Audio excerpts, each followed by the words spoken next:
सिन्दूरारुणविग्रहां त्रिनयनां माणिक्यमौलिस्फुरत्तारानायक शेखरां स्मितमुखीमापीनवक्षोरुहं पाणिभ्यामलिपूर्णरत्नचषकमो रक्तोत्फलं बिभ्रतीं सौम्यां रत्नघटस्थरक्तचरणां ध्यायेत्परामम्बिकाम् अरुणां करुणातरङ्गिताक्षीं धृतपाशां कुशपुष्पबाणचापाम् अणिमादिभिरावृतां मयूखैरहमित्येव विभावये भवानीं ध्यायेत् पद्मासनस्तां विकसितवदनां पद्मपत्रायताक्षीं हेमाभां पीतवस्त्रां करकलितरसद्धेमपद्मां वरावराङ्गीं सर्वालङ्कारयुक्तां सकलमभयदां सर्वसम्पत्प्रदात्रीं सकुङ्कुमविलेपनामलिकचुम्बिकस्तूरिकां सबन्धहस्तेक्षणां सशरचापपाशां कुशां अशेषजनमोहिनीमरुलमाल्यभूषाम्बरां जपाकुसुमबासुरां जपविजोत्पलीरम्बिकां 2026 సంవత్సరం జనవరి నెల 10వ రాశి మకర రాశి. ఈ మకర రాశికి చెప్పాలంటే రవి బుధ కుజుడు గురు కేతువులు 5 గ్రహాలు బాగాలేవు. 5 గ్రహాలు బాగాలేవు. శని శుక్రుడు తప్పితే ఏ గ్రహాలు బాగాలేవు. 6 గ్రహాలు బాగాలేవు. దాదాపుగా ఈ మకర రాశి కూడా మకర రాశి నుంచి శని మారాడు. శని మారినంత మాత్రం చేత బాగుందని నమ్మటానికి లేదు. కానీ రవి బుధ కుజ శుక్రుడు బాగాలేరు. ఇటు గురువు బాగాలేడు, కేతువు బాగాలేడు. 6 గ్రహాలు బాగాలేవు. ఈ 6 గ్రహాలు బాగుండకపోవటం వల్ల ఎంత చేసినా కష్టంగానే ఉంటుంది. అయితే పెద్ద బాధ ఏమిటంటే 7 నాటి శని మాత్రం అయిపోయింది. మొన్న నవంబరు 27వ తారీఖుతో శని యొక్క బాధ పోయింది. కానీ ఈ బాధలు ఎందుకు వస్తున్నాయంటే ఇంతకుముందు చేసినటువంటి అప్పులు ఉన్నాయి మీకు. ఈ అప్పులు తీర్చుకోవాల్సిన పరిస్థితి వచ్చింది. ఇంతకుముందు ఆస్తులు అమ్మినా కూడా అప్పులు తీరినటువంటి పరిస్థితి. ఇప్పుడేమిటి, సంపాదన ఉంటుంది, ఉన్న డబ్బులు ఉన్నట్లు అప్పులుగా తీర్చాల్సి వస్తుంది. అప్పులకు కట్టి తినటానికి లేక ఇబ్బంది పడే పరిస్థితి కనపడుతుంది. ఈ రాశి వాళ్ళు మరి ఏం చేయాలి అనేది కూడా తోచనటువంటి పరిస్థితి. బతకడమే ఎందుకు బతుకుతున్నాం, ఆత్మహత్య చేసుకున్నాం అన్నంత బాధ కూడా వస్తుంది. ఇన్నాళ్ళ నుంచి ఏళ్ళనాడు శనన్నారు, అది అయిపోయిందన్నారు, ఇప్పుడు కూడా సుఖం లేదు, ఎందుకు ఈ బతుకునేటువంటి ఆలోచన వస్తుంది. అట్లాంటి ఆలోచన కాదు మీకు కావాల్సింది. ఇష్టదైవాన్ని పూజించడం తప్పనిసరిగా అవసరం. మనం చేసేటువంటి దోషాలు చాలా ఉన్నాయి. ఏమిటా దోషాలు అంటే ఇప్పుడు కూడా మన అనాది మతం. ఈ మతాన్ని ఏం చేశారు, ఈ మతం యొక్క ప్రశస్తి ఏమిటి, వైవాహిక జీవితమే ముఖ్యమైంది. మరి ఏమంటున్నారు, కుటుంబ వ్యవస్థ, భార్యాభర్తలు వాళ్ళు జాగ్రత్తగా మంచి పద్ధతిలో నడవాలి. మరి సన్యాసి సంసారి అన్నారు. సంసారి అంటే భార్యాభర్తలు, మరి కుటుంబ వ్యవస్థ. సన్యాసికి ఉన్న మార్గం సంసారికి కూడా ఉంది. సంసారిక జీవితం అంటారు. ఈ జీవితంలో తృప్తి లేకుండా ఇబ్బంది పడుతున్నారు. ఒక్కటి ముఖ్యమైన మాట చెబుతాను. మగవాడు పూర్తిగా తాగుబోతాడు.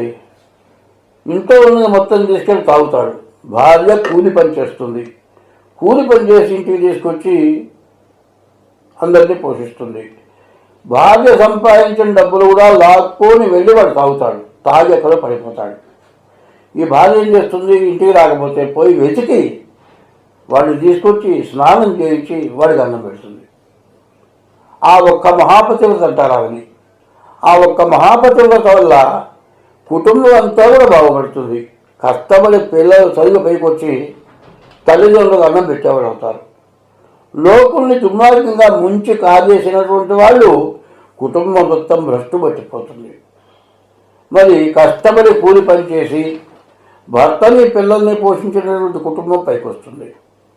ఇప్పుడు చూస్తున్నారు చాలామంది కనీసం బజార్లు చిమ్మేవాళ్ళు, కాలువలు బాగు చేసేవాళ్ళు, కూలి పని చేసేవాళ్ళు, వాళ్ళ పిల్లలు ఇంజనీర్లు, డాక్టర్లు ఇట్లా అవుతున్నారు.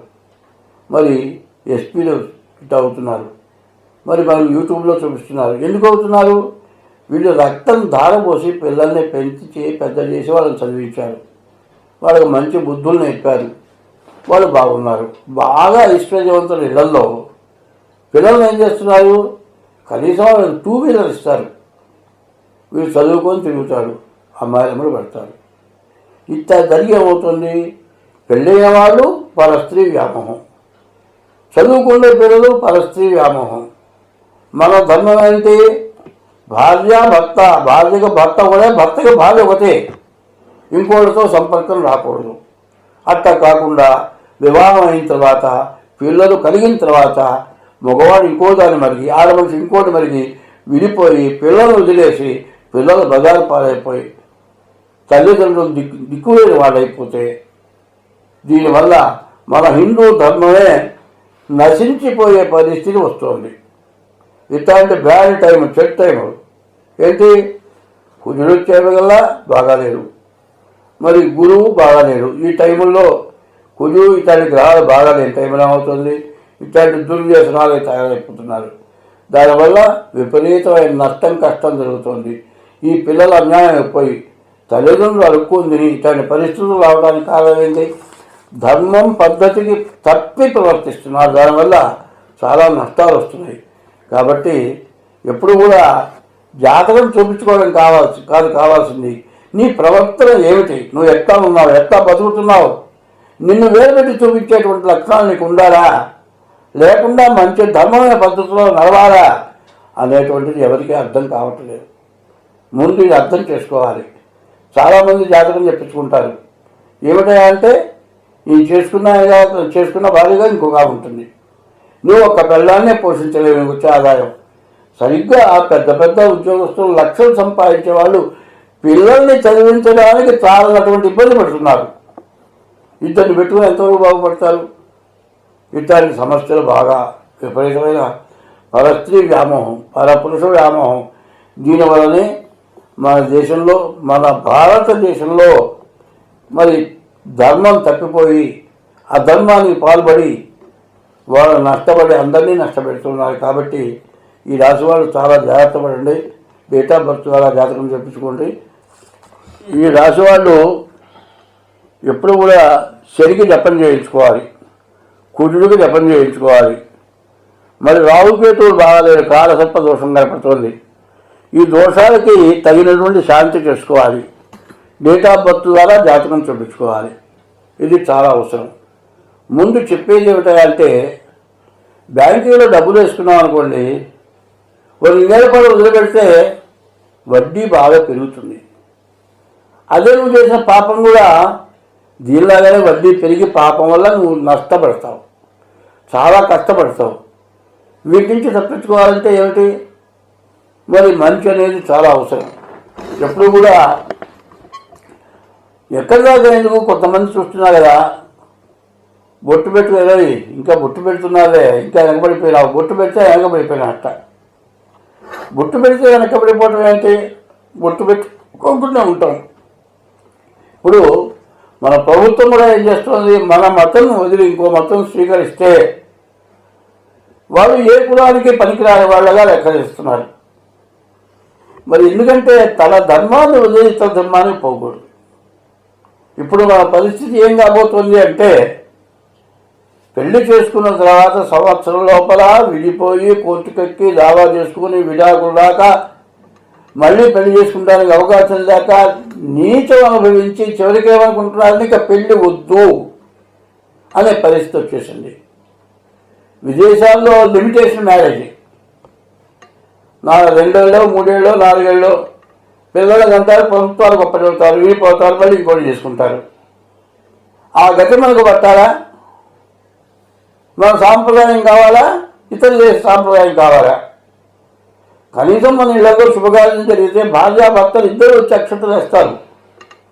మరి వాళ్ళలో భర్త ఎవరో, భార్య ఎవరో, పిల్లలు ఎవరో, తండ్రి ఎవరో, తండ్రి ఎవరో తెలియదు.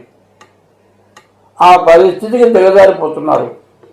జాతకం చెబితే జాతకంలో చెప్పిన దానికంటే చేసే పాపం వల్ల నష్టాలు కష్టాలు ఎక్కువవుతున్నాయి. ఇవి బాగా గుర్తుపెట్టుకోవాలి. తండ్రి చేసిన పాపం పిల్లలు అనుభవించాలి, పిల్లలు చేసిన పాపం తల్లిదండ్రులు అనుభవించాలి. ఇట్లాంటి సమస్యలతో బాగా ఇబ్బందులు కష్టాలు వస్తున్నాయి. ముందుగా ఏ రోజు కూడా ఆహారం తినకుండా మనం బతుకుతున్నామా? ఆహారం తినే బతుకుతున్నాం. కనీసం మనం తినేటప్పుడు ఇంకొక వ్యక్తికన్నా ఆహారం పెట్టాలి. కుటుంబీకులు ఎవరికి ఆహారం పెట్టకపోగా ఆఖరికి తల్లిదండ్రులకి అన్నం పెట్టక తీసుకెళ్ళి ఎక్కడో ఊరు బయట వదిలిపెట్టి వచ్చిన వాళ్ళు ఉన్నారు. వృద్ధాశ్రమంలో వదిలిపెట్టి వచ్చిన వాళ్ళు ఉన్నారు. తల్లిదండ్రులు మిమ్మల్ని చూడకపోతే మీరెంత వాళ్ళు అయ్యేవాళ్ళ? అది ఎవరిని ఆలోచిస్తున్నారా? కాబట్టి ఈ రాశి వాళ్ళు కాదు, ఎవరైనా అసలు అందరికీ చెప్పేది ఏమిటంటే కుటుంబ వ్యవస్థకు ఉండాల్సిన లక్షణాలు పోతున్నాయి. హిందూ ధర్మానికి తగినటువంటి లక్షణాలు పోతున్నాయి. ఇది అనాది మతం, ఎవరు పుట్టించిన మతం కాదు. ఈ మతంలో చెప్పిన పద్ధతులు అవలంబించడం పోతుంది. దీన్ని ఖచ్చితంగా అనుభవించడం చాలా అవసరం. దీనివల్ల స్వార్థం ఎక్కువ అవుతుంది. మనకంటే ఎక్కువ వాళ్ళని చూసి మనం ఎట్లా బాగుపడతాం? మనకంటే తక్కువ వాళ్ళని చూసి సంతోషించి వాళ్ళకి ఏదైనా సహాయం చేస్తే మనం బాగుపడతాం. మనకంటే ఎక్కువ వాళ్ళని చూసి ఎట్లా బాగుపడతాం అనుకుంటే వాళ్ళని నాశనం చేస్తే బాగుపడతాం. జరుగుతుంది ఇదే. దీని నుంచి బయటపడడం చాలా మంచిది. స్వస్తి.